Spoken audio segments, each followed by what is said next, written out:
Hey, what's up everyone? Today I'm going to walk you through how to remove and install the Freehub body on your magnetic stands M-Pulse hubs or Project 321 hubs. This is a really simple task and it should take no more than 10 minutes to complete. This is great to know how to do in case you need to swap out Freehub bodies or do a minor service. Today we are going to be swapping out the stock SRAM XD Freehub body for the Shimano Microspline Freehub body. Let's take a look at the tools needed for the job. First, we're going to need two 17mm open end wrenches or cone wrenches, a 2mm Allen wrench, some assembly lube, grease, and a little bit of blue Loctite. We'll also use a rag to clean things up. Step 1 is to go ahead and secure your wheel however you can. I recommend using a wheel holder of some sort or maybe a truing stand if you have one. Next, we're going to locate the 2mm Allen head bolt on the non-drive side preload cap and then loosen it. Once the bolt is loose, you will hold the drive side end of the axle in place and loosen the non-drive side preload cap counterclockwise until you feel it stop. Once the preload cap is loose, we will go ahead and grab our 17mm open end wrenches and put one on each end of the axle. Hold the non-drive side wrench in place and spin the drive side wrench counterclockwise. This may take some elbow grease if the axle hasn't ever been apart.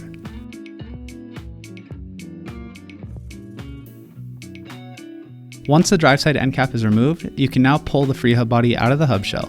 It should come right out, but I like to slightly spin it backwards as I pull just to make it a little bit easier. Now that you have it apart, take a minute to inspect the Freehub body for any signs of wear or damage. This is a great time to do so because you can catch any major issues that maybe you're starting to develop, but this one looked really great, and so all we're going to do is go ahead and swap out the new one. My Freehub body kit came with a new outer seal as well, but the current one was in great shape, so I just decided to keep it in place. If you were to remove this seal, you would just pry it up with a flat blade screwdriver and then reinstall it by pressing a new one in with your fingers. While I have the hub all the way apart, I like to pull the axle out completely and add a little bit of fresh grease on the non-drive side end cap.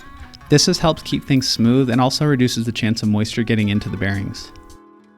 With the axle back in place, you are now ready to install the Freehub. First, we're going to go ahead and put some light assembly lube or grease into the pawls and ratchet ring. If you add too much or too thick of grease, it can actually interfere with the pawl's ability to engage the hubs, so lighter is better than heavier here. But if you did want to quiet down the hub a little bit, you can experiment by using a little bit thicker lube. Next, lower the Freehub body towards the hub shell and spin counterclockwise so that it drops in. Then we can go ahead and reinstall the drive side end cap. I personally like to add a little bit of blue Loctite paste and some grease onto the end of the axle to make sure everything stays in place. Then screw the end cap back on the axle by hand, spinning it clockwise to tighten it. Once you have it finger tight, grab your open end wrenches and hold the non-drive side in place while spinning the drive side clockwise. You will feel a natural stop once the end cap bottoms out on the axle. Try your best to avoid over tightening this since the wrench slots are aluminum and it's pretty easy to strip them out. Once your axle is nice and tight, we can go ahead and use the preload cap to take out any side-to-side slop. This preload cap is really just meant to be about finger tight. If you add too much tension to it, it can preload the bearings and reduce the life of the hub. Once the slop is removed, go ahead and tighten the 2mm Allen. The torque spec for this bolt is 0.5 Nm, which is basically nothing. It's really easy to strip out, so just be careful here. It uses extremely fine threads and it doesn't need much pinch force to keep it from moving on the axle. Once you have that tight, you're all done. You successfully removed and installed your Freehub body on your stands hub. Regular maintenance like this is key to keeping your bike running smoothly, and it's fun to know how to do it on your own. I hope you learned something from this video. If for some reason you have any further questions or need any assistance, don't hesitate to consult a professional bike mechanic or ask a question in the comments below. As always, thanks for watching, have fun riding, and I'll talk to you next time.